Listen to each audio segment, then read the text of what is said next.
beautiful people. It's great having you on today's episode, and thanks for joining us.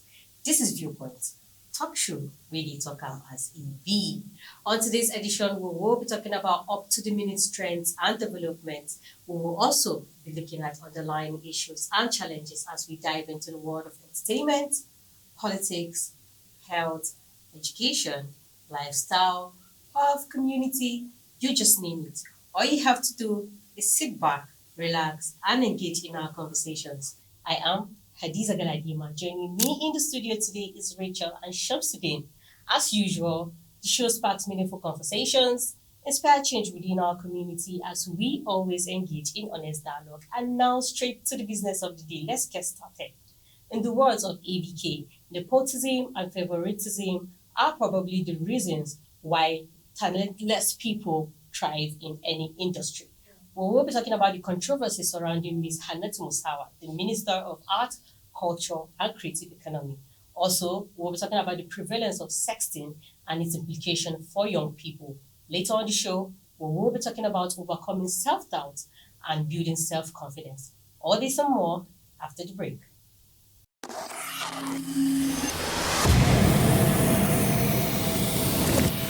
Experience the acceleration of Oweleketv.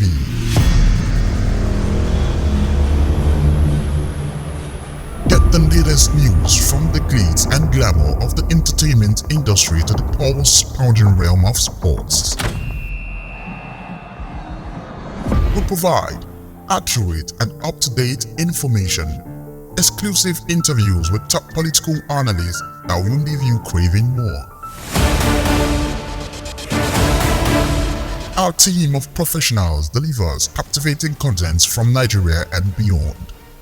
Follow us on our social media handles at Oweleketv. Visit our website at www.oweleket.tv for a thrilling journey. Oweleketv, rising star at the fairground.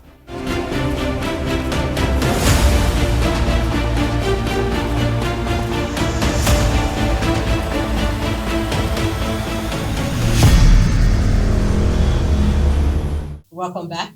This is Viewpoint, talk show, really talk as EB. The Human Rights Writers Association of Nigeria have raised concern regarding the Minister of Art, Culture and Creative Economy, Hannatu Musawa. Recall Ms. Musawa issued a statement saying she has not broken any law by holding a ministerial position and undergoing the National Youth Service simultaneously. The group says she has no business being a minister if she's still a 7 Corps member. In reaction, SAN Femi Fanana said, according to the Nigerian law, it says that an individual can only be employable if he or she has successfully concluded their National Youth Service Corps. The Minister of Art, Culture and Creative Economy has refuted the aforementioned matter, saying she has not released any official statement and the public should kindly disregard any unverified information. Which brings the question, what makes a person eligible to hold a political office? Shamsuddin. All right, thank you very much, Hadiza. Now, looking at what we have, simply put, according to the Constitution of the Federal Republic of Nigeria, when you want to look at political office, so you want to look at maybe the office of maybe special advisors or maybe ministerial. So, but for the Constitution actually spelled it out clearly that for you to be a minister, you must have an equivalent of the requirement of an House of Representative member.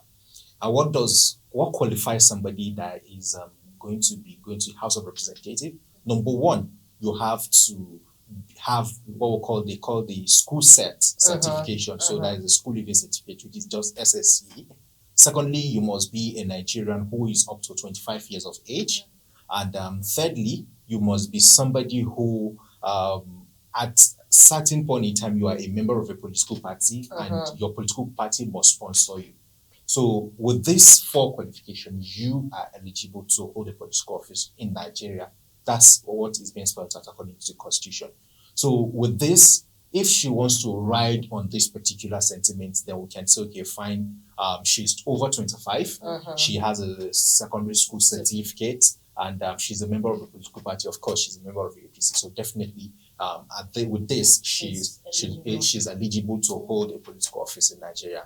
But then there's been a lot of controversy as regards her even finishing the youth service in the first place. You have a situation whereby somebody started the service. She for the records, she graduated from the University of Buckingham, then later came back to the Nigerian Law School, completed the 1-year mandatory course at the Nigerian Law School. Then she was posted to Ebonyi State. So she served for 5 months and requested for relocation back to Kaduna. Now, the issue and the controversy started from when she left Ebonyi State. Now, when she came back to Kaduna, did she continue with the new employer she was posted to? That's another thing entirely. And that's what has actually brought a lot of issues. Because at the tail end of, okay, why did you collect your certificate? If you completed your certificate, say she forgot. And this issue went further, and there were evidences that actually specified that at some point in time, she had written to the NYSC that because her house got burnt in Asokoro, so definitely her certificate got burnt with it. That's always the excuse. Yes, but when NYSC on their own part went to go and dig, they discovered that she didn't even collect the certificate in the first place.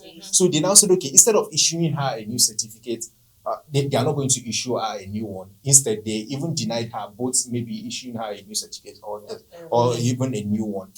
That's when the issue started coming, because at that time, why she had to even request for it was like 17 years after she was nominated by the then president, President Muhammadu Buhari, to be part of the board of trustees of the PENCOM, the National Pension Commission. And that was when she knew the certificates, and she wrote to NYSC to give her the certificate. Unfortunately, she couldn't get it, and that was when she started going back and forth. And what they were later able to resolve into was for her to be re-enrolled back in the NYSC and start service again. So as at of the time of her appointment, and according to what we have within the media space, she's still a core member. And with the law, the question is, if you are over 30 years of age, you are expected to be given a certificate of exemption. Why will you still have somebody who started like maybe already 5 months into the youth service coming back to say, okay, fine, they want to serve? So these are questions we need to ask ourselves. Well, Rachel, as a typical Nigerian, I just want you to react as normal Nigerian. Shamsi is a typical Nigerian. Anyways, so the thing is, the controversy around this issue is not whether or not she actually went for NYSC. Any other person could have maybe gone to school, graduated, and decided not to want to do NYSC. You know? So it's not whether or not she did the NYSC. It's this corruption, their kind of lifestyle that they'll always bring into this game. It is their normal thing that they'll always bring this not being straight into the game. You know, because it's just normal. As a young person, you could also have issues with your certificate, and you could come up to say, yes, okay, this was what happened. You could even go to NYSC. It could have happened to any other person, you know. But now, coming out to say, okay, I'm serving, I'm not serving. I even saw somewhere where they say she's 33 years old. And I'm wondering, why all of these issues? This is a simple matter. If truly you're having issues with maybe your certificate or anything, it's so simple. Go to NYSC office. Lay your complaint. Okay, this was what happened. This is why I couldn't do this, this is why I couldn't do that. This is what I need. It's so simple.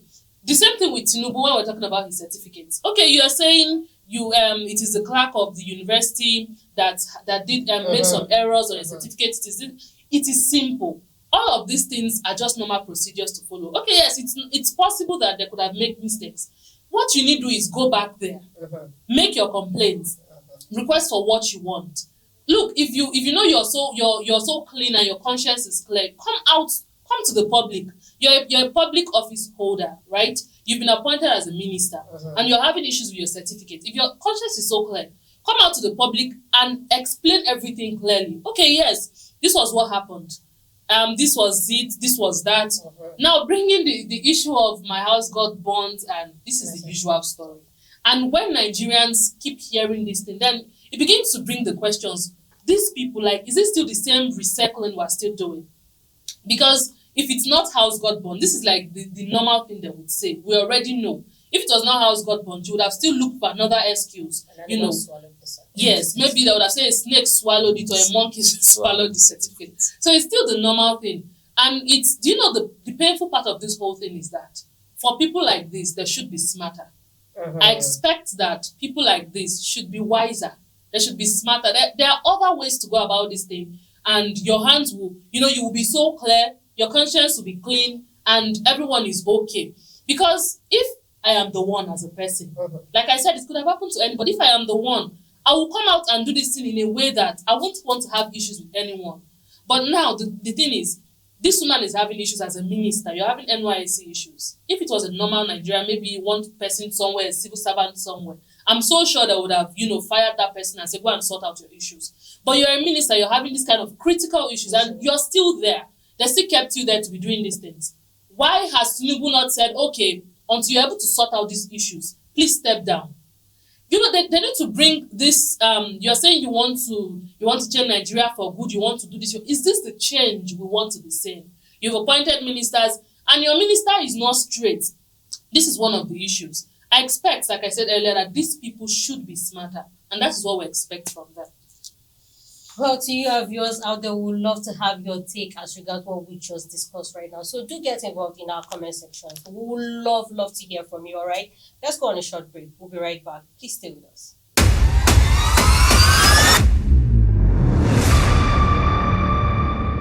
Welcome back, and thanks for staying with us.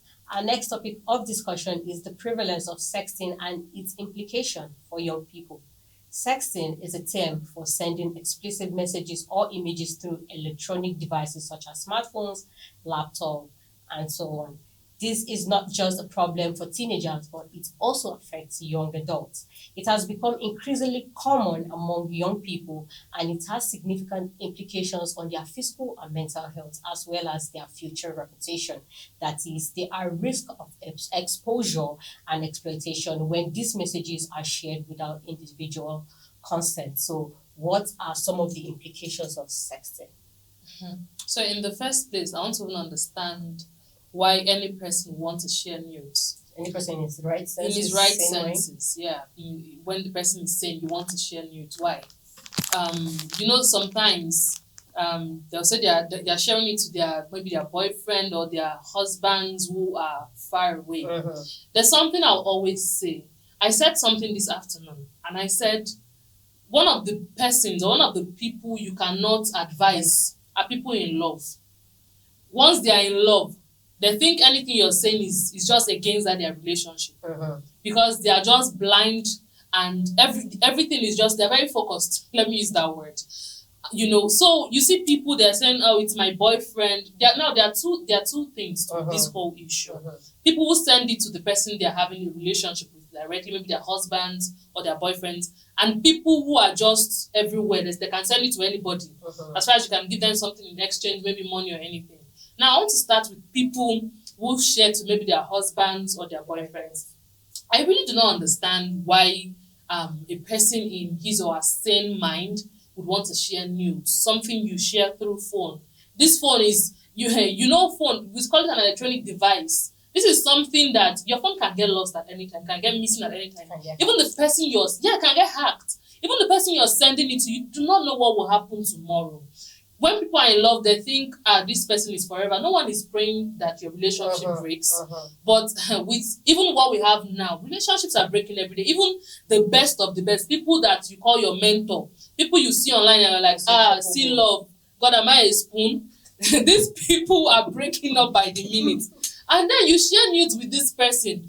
And maybe the person is now maybe someone who is wicked and heartless. And they want to pay you back in a way that they know there's nothing you can do. They'll just go and share your nudes. Do you understand?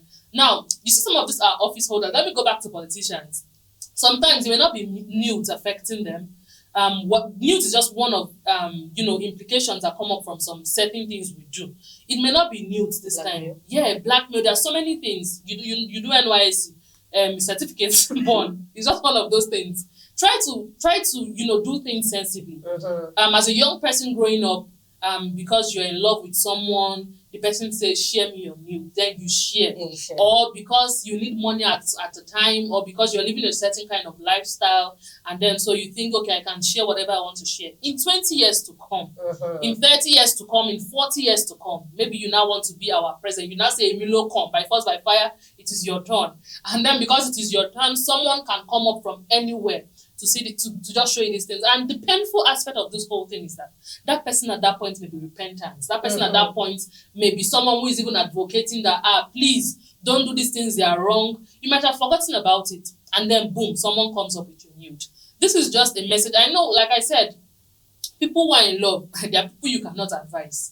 But maybe let's talk to those who are not in love now. Maybe they will listen. We have people who make money, who earn a living from this. Yes, I mentioned that because they just want something in exchange. They will do it. You know, the enjoyment is at that point, is what you get at that point. In 10 years to come, some people, it may even be in the next year. It could be in 2 years to come, you get.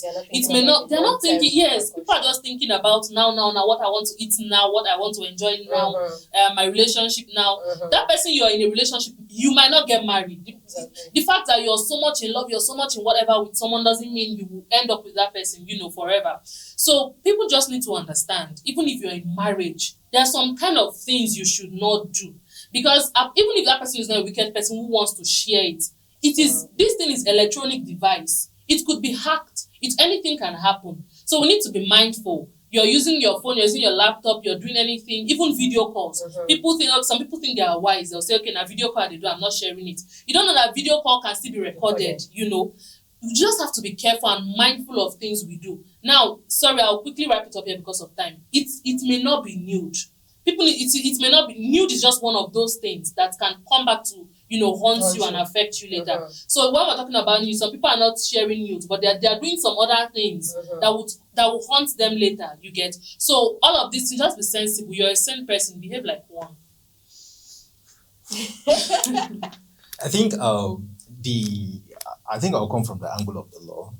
Okay. We have the Nigerian Cyber Security, the Cyber Act of 2014, which was later reviewed, and it actually there's what we call child pornography, and it actually talks about the exchange of nude pictures between somebody who is under 18. Also, nowadays you see somebody who is 16, 17, is already maybe out of secondary school and already in the university, and you say, okay, fine, I have a boyfriend, I have a girlfriend, and they feel okay, it is normal for them to actually share this.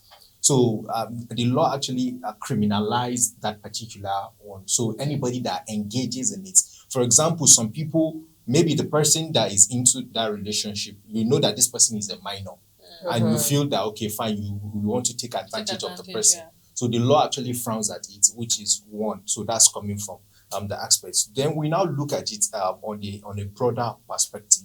You look at a situation whereby there's this quest, there's this urge to always go with what is in vogue, what is trending. Yeah. And when a situation where somebody comes to say, okay, fine, I like you.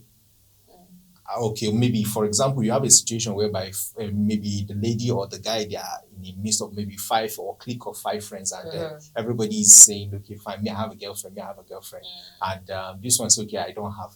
And peradventure, they're able to push him, he enters into a relationship with one. The next thing is, okay, fine, okay, I like you, he said I like you. The next thing is, how do you prove it to me? You want to, So at the point of how do you prove it to me, it's more of like, okay, fine, okay, it's okay, now we are not having any sexual thing. It's just more of like, you are in your house, I'm in my house, just share it. So it's more of like there is no physical contact. So that's what it gives them, that leverage. Okay, there's no physical contact, just share it with me. I'm alone and all that. So, and you don't know the motive, you don't know the interest of the other party, and we have in our society today, anybody at any point in time, the worst of or the best of friends can actually overnight become enemies. So, and a lot of things can actually happen within the twinkle of an eye. So the person you feel, okay, you are interested in, we are together, we are this, we are that, within the next 2-3 minutes, something may come up and Yes. everything falls apart.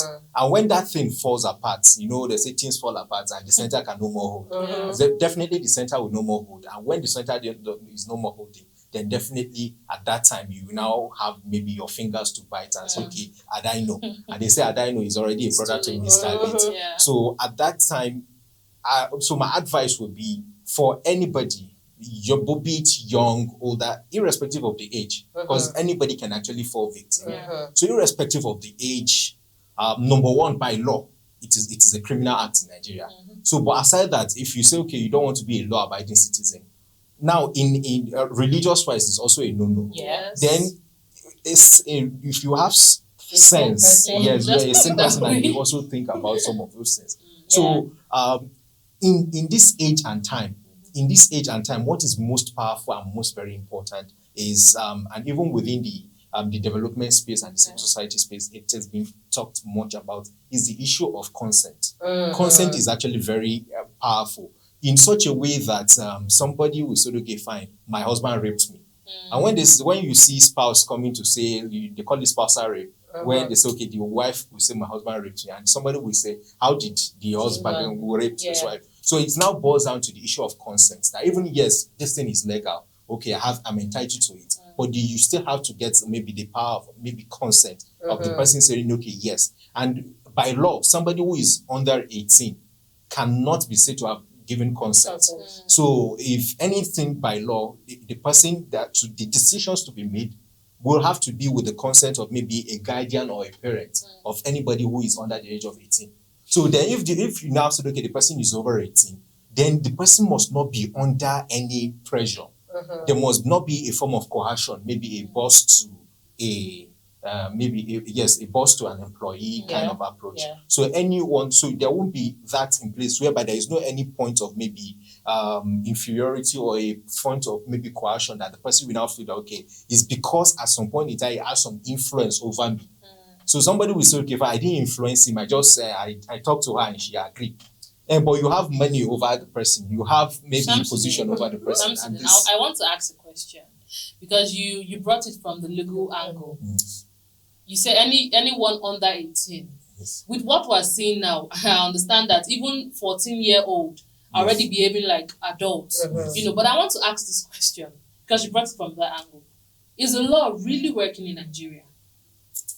Now, that's actually another debate for another day. Yes, we have laws that are working, but the situation is when you get people who are being victimized and you say, okay, fine, let's go to the courts or let's help you do this. And there's this idea of, okay, let's just settle it in-house. Let's just end it here.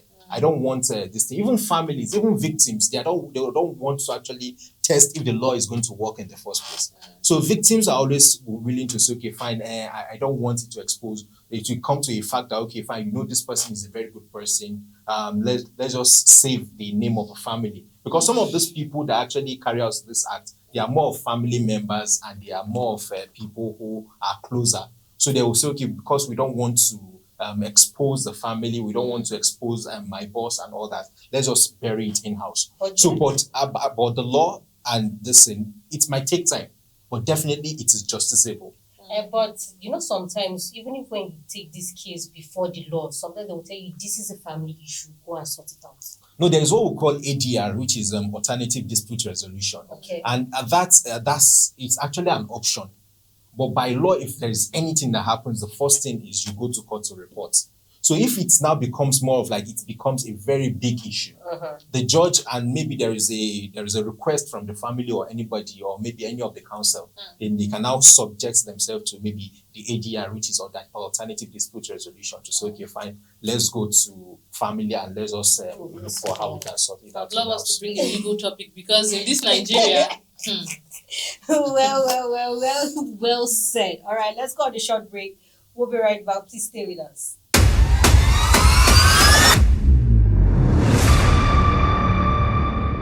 Welcome back. Moving on to our last topic, we will be talking about something that affects almost all of us at some point in our lives. That is self-doubt. It is not uncommon to question our abilities, worthiness, or success. However, for many of us, these doubts can be overwhelming, paralyzing, and irritating. Which begs the question, how do we overcome self-doubt and build self-confidence? Okay, so overcoming self-doubt, it's actually a process. So the first process we talk about the idea of self-awareness. So, and self-awareness is a process of trying to know who exactly you are. So what are my values? What do I hold on to the most? So you do a kind of a SWOT analysis on yourself to know what is my strengths, what is my weaknesses. So what are the opportunities that are available for me? So what are the threats what are the things that will not make me to achieve those things? So when you are able to identify majority of this, you're able to do that analysis on yourself. And you can also possibly use what's it called, get to know tools like what we call the Johari window. You get to ask people that what exactly do they know about you. So at least people that you feel are closer to you and they know you. So when you are able to get this and you are able to know it about yourself, it makes you to have a bit of confidence. So when they are talking about, okay, for example, you know how to write, you know how to sing. So when they are looking for somebody that can maybe a carpenter, you don't go there because you know that, okay, that is not your strong point. So you know that if you go there, you are going to feel, possibly you might even not be comfortable because they might say, okay, who can hit maybe 5 nails into a wood within 1 minute? You might not even know how to hold the nail in the first place. So that particular place will not be comfortable because that is not where your strength lies. So the first way of actually overcoming that self-doubt is, number one, accepting that possibly there is something wrong.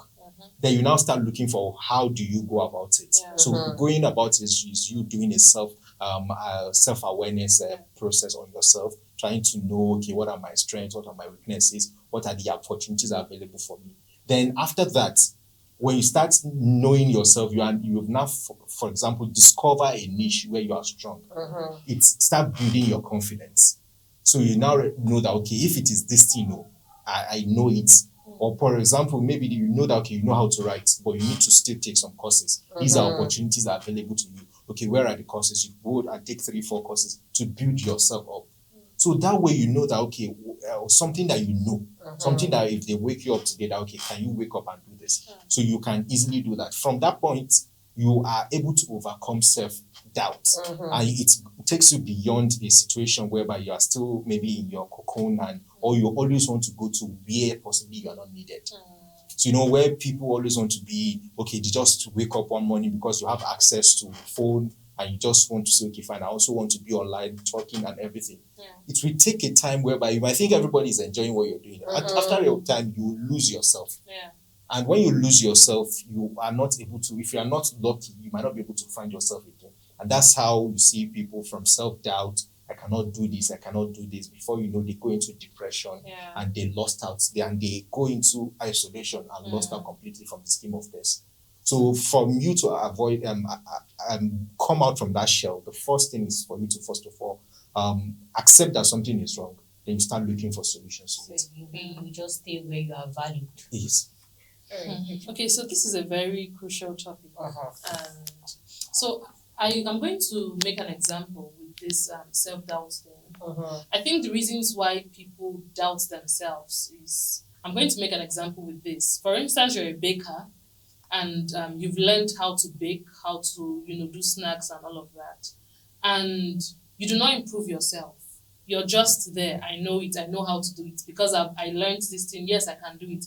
And you just remain there. You do not improve yourself. You do not.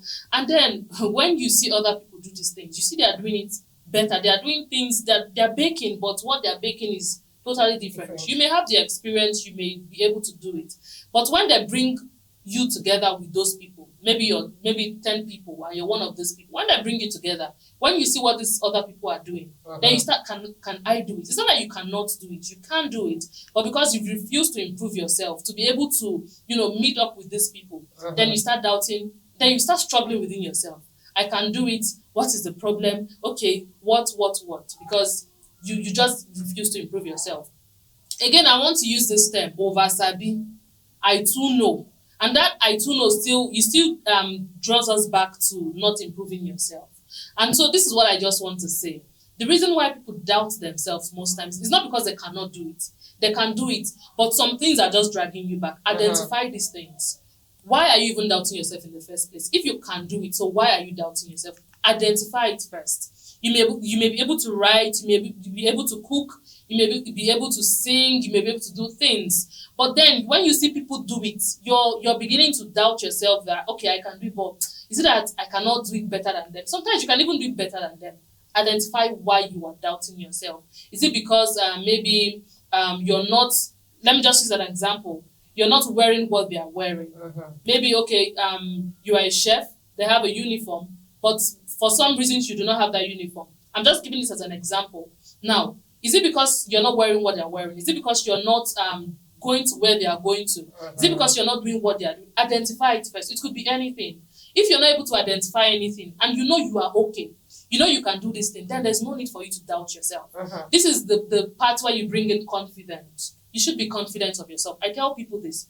If you know you can do this thing, you can even do it better than some people, then be confident in yourself. Look, wherever you go to, no matter where you find yourself, if you can do something, you know, sometimes you go to some places and you see people, maybe people you've been watching on TV for the longest of time, for me, from when you were young, and then you see people and then it gives you the anxiety, you're shaky.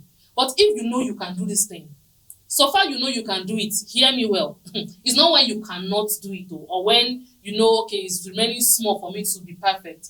But if you know you can do this thing, there is no need for you to fear. There's no need for you to be shaky. You only fear, you only doubt yourself when you cannot do it. And that is why you need to improve yourself. You can bake, you can cook, you can sing, you can write. But you know you've not gotten to the level that maybe there's one writer somewhere. You've not gotten to her level. Try to get to her level. Try to, go more than that. You can do this thing. Try to be better. Don't stop getting better.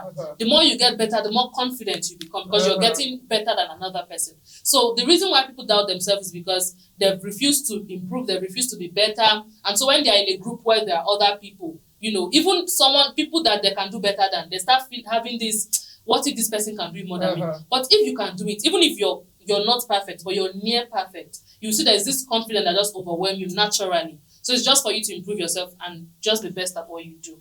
And I think I like to add this. Yeah. I would like to use this analogy, the analogy of the story of the birds that were at the base of a tree. So, and there was one deaf bird among them. So they were going to the top of the tree. So when they were going, they were climbing to the top of the tree. So some people were like, okay, the tree is rough, please calm down, don't. So some people, they've gotten halfway and they had to drop.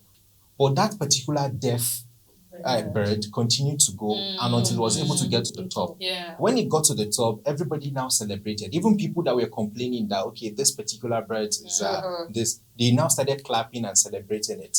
Then when it came down, people were now saying, tell us the secrets, tell us the secrets of your success. And the bird said, because we had a lot of people beneath, a lot of your colleagues, they heard what people were saying, and that was why they came down. They now said, I'm deaf, I can't hear anything. So most times, if you want to do something, the first thing you need to do is a lot of motivational speakers will have told that believe in yourself. A lot of times it might sound cliche, but it's actually true. You need that first confidence, that belief in yourself that you can do it.